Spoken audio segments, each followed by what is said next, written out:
pala.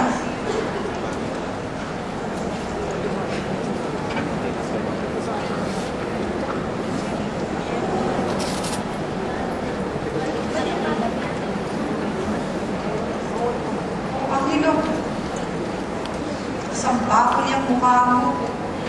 Iniisip ko, ba't ka malungkot? Wala ate. Nakakalungkot lang kasi alis na naman si Kuya Miguel mamaya. Makakakuha. Alam mo naman sa kanya lang ako lumalakas ang loob eh. Nagiging masaya lang ako kapag nandyan siya. Naku, nang isipin yun, maaayos din ang lahat. Gusto na lang natin na maunawaan niya mo si Miguel.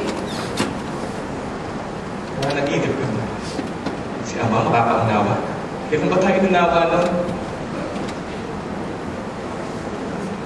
Tama ka. Oo, bakit parang malulungkot dyan? Hindi na kayo aso-pusa. Ano ba pinag-uusapan niyo? Wala po, Mama. Nag-uusapan lang po namin yung nangyari kanina kay Kuya Miguel kayo.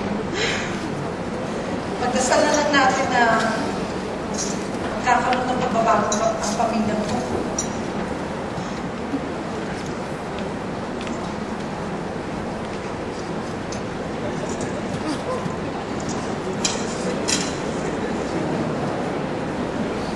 Oh, at para kayong mga namatayan dyan. Dapat nga, masaya tayo, di ba? Mama. Mar, nakita ko yung mga pictures ng bata. Ang sexy ko pala.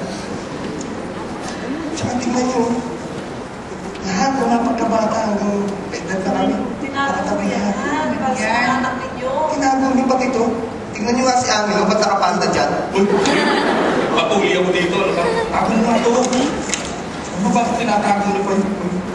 Kuya, si Ate Pati ba ba ito?